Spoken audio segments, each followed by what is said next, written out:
வலது கையின்றியும் வாழலாம், இடது கையின்றியும் வாழலாம். ஆனால் தன்னம்பிக்கையின்றி ஒருபோதும் வாழ முடியாது. தொடர் முயற்சி மற்றும் பயிற்சிக்கு முன்னால் முடியாது என்ற சொல்லுக்கே இடமில்லை. அனைவருக்கும் வணக்கம். அனைவரும் நலமோடு இருக்கிறீர்களா? நான் நீலமேகம் நிலவன், சோழன் உலக சாதனை புத்தக நிறுவனத்துடைய நிறுவனர் மற்றும் முதன்மை ஆசிரியர். வழக்கமாக ஒரு உலக சாதனை நிகழ்வை நடுவன் செய்ய செல்லும் போது அங்கு அந்த உலக சாதனை முயற்சியாளர் தொடங்கும் போது பார்வையாளர்கள் மிகவும் ஆரவாரத்தோடு கைதட்டி உற்சாகப்படுத்தும் போது அந்த உலக சாதனை முயற்சியாளருக்கு ஒரு மிகப்பெரிய மாற்றம் நடப்பதை நான் கவனித்துள்ளேன்.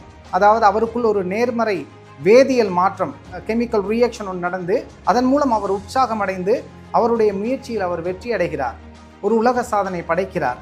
எனவே இந்த கை தட்டுவது என்பது எவ்வளோ முக்கியமானது, அது எவ்வளோ பெரிய ஒரு ஆக்கப்பூர்வமான மாற்றத்தை உருவாக்குவது என்பதை உணர்ந்த ஒரு தனியார் நிறுவனம் கை தட்டுவதற்காக ஒரு போட்டியை நடத்தினாங்க. போட்டி ஒரு இருட்டு உள்ளரங்குக்குள் நடந்தது. போட்டியினுடைய விதிமுறை என்னவாக இருந்துச்சுன்னா, மிகவும் பலமாகவும் வேகமாகவும் கைத்தட்டணும். யார் ஒருவர் மிகவும் பலமாகவும் வேகமாகவும் கைத்தட்டுறாங்களோ அவருடைய தலைக்கு மேலே ஒரு விளக்கொலி வந்து நிற்கும். குறித்த ஆள் மேடைக்கு வரலாம், பரிசை பெற்றுக்கொள்ளலாம்னு சொல்லி அறிவிச்சிட்டாங்க. போட்டி தொடங்கியது. எல்லோருமே ரொம்ப பலமாகவும் வேகமாகவும் கைத்தட்டினாங்க. போட்டி நிறைவடையும் நேரம் வந்தவுடனே ஒருவருடைய தலைக்கு மேலே வந்து விளக்கொலி நிற்கிது. குறித்த ஆள் மேடைக்கு வரலாம், பரிசை பெற்றுக்கொள்ளலான்னு அறிவிக்கிறாங்க. என்ன வியப்புன்னு பார்த்தீங்கன்னா, மேடையில் ஒருத்தர் வர்றதுக்கு பதிலாக 2 பேர் வந்து நிற்கிறாங்க. நடுவர்களுக்கும் பார்வையாளருக்கும் மிகப்பெரிய குழப்பம் ஆயிடுச்சு. என்னன்னு பார்த்தீங்கன்னா, ஒருத்தருக்கு வலது கை இல்லை, ஒருத்தருக்கு இடது கை இல்லை. வலது கை இல்லாதவரும் இடது கை இல்லாதவரும் ஒன்றிணைந்து கைத்தட்டுற போட்டியில் பங்கு கொண்டு வெற்றி அடைய நினைச்சதே வெற்றியினுடைய முதல் படி.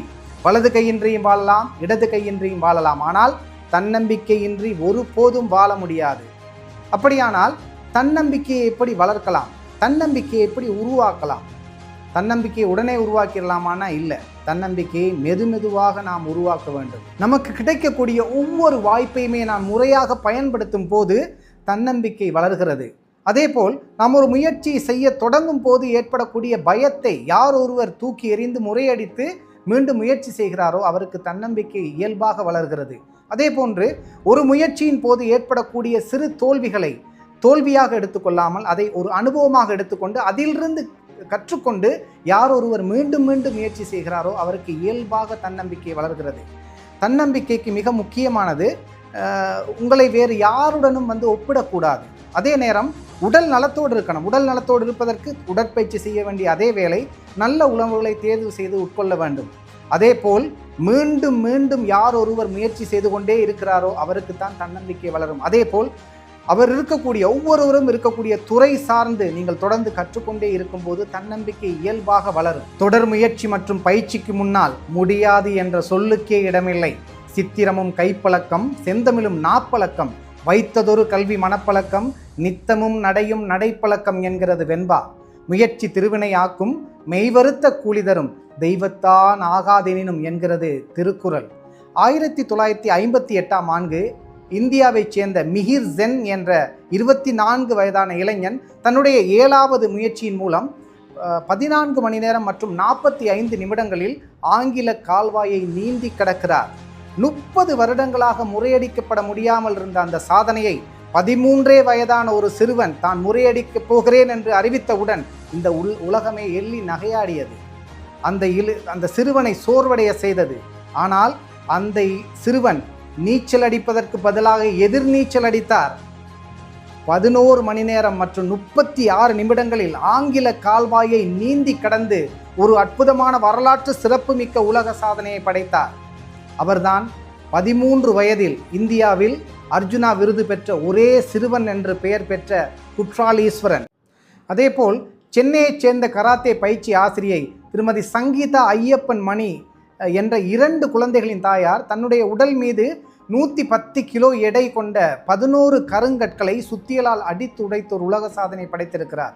அதேபோல் திருச்சியை சேர்ந்த கராத்தே பயிற்சி ஆசிரியர் திரு செல்வராஜ் என்பவர் 52 நொடிகளில் 192 கடினமான ஓடுகளை தன்னுடைய நெத்தியால் அடித்து உடைத்து ஒரு உலக சாதனை படைத்திருக்கிறார்.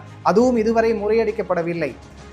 கன்னியாகுமரியைச் சேர்ந்த 10 வயதேயான அக்ஷயா என்ற குழந்தை ஃப்ரண்ட் ஸ்ப்ரிங் முறையில் ஸ்ப்ரிங் செய்து கொண்டே தன்னுடைய உச்சம் தலையால் 201 ஓடுகளை உடைத்து உலக சாதனை படைத்திருக்கிறார். கோயம்புத்தூரைச் சேர்ந்த திருமதி துர்காம்பிகை ஞானதேசிகன் என்ற ஒரு குழந்தையின் தாயார் 7 கிலோ எடை கொண்ட சுத்தியலால் 2 மணி நேரத்தில் 3000 முறை ஹேமர் ஷாட்ஸ் அடித்து ஒரு உலக சாதனையை படைத்திருக்கிறார். பழனியைச் சேர்ந்த 11 வயதான அபினவ் பிரத்யூஷ் என்ற சிறுவன் 5 எண்களை 5 எண்களால் பெருக்கி, அதாவது கால்குலேட்டரை விட வேகமாக பெருக்கி உலக சாதனை படைத்திருக்கிறார். இதெல்லாம் எப்படி சாத்தியமாகியது என்று சொன்னால் தொடர் முயற்சி மற்றும் பயிற்சியின் மூலம்தான். எனவே பெற்றோர்களே, உங்கள் குழந்தைகளை அடுத்த குழந்தைகளுடன் ஒப்பிடாதீர்கள். ஏனென்றால் அனைவருமே ஒரே மரபணுவிலிருந்து பிறந்தவர்கள் அல்ல. உங்கள் குழந்தைகளுடைய சிறு சிறு வெற்றிகளை கொண்டாடுங்கள், தொடர்ந்து அவர்களை பாராட்டுங்கள், நேர்மறையானவற்றை மட்டுமே அவர்களுடன் கலந்துரையாடுங்கள், அவர்கள் முன் பேசுங்கள். அதேவேளை வரலாற்றில் பல தடைகளை கடந்து வெற்றியீட்டியவருடைய கதைகளை கூறுங்கள். மாற்றம் தானாக வரலும். அப்போது மட்டும்தான் அவர்களுக்குள் இருக்கக்கூடிய பேராற்றல் மிக்க ஆளுமையை கண்டறியலாம். வாழ்த்துக்கள்.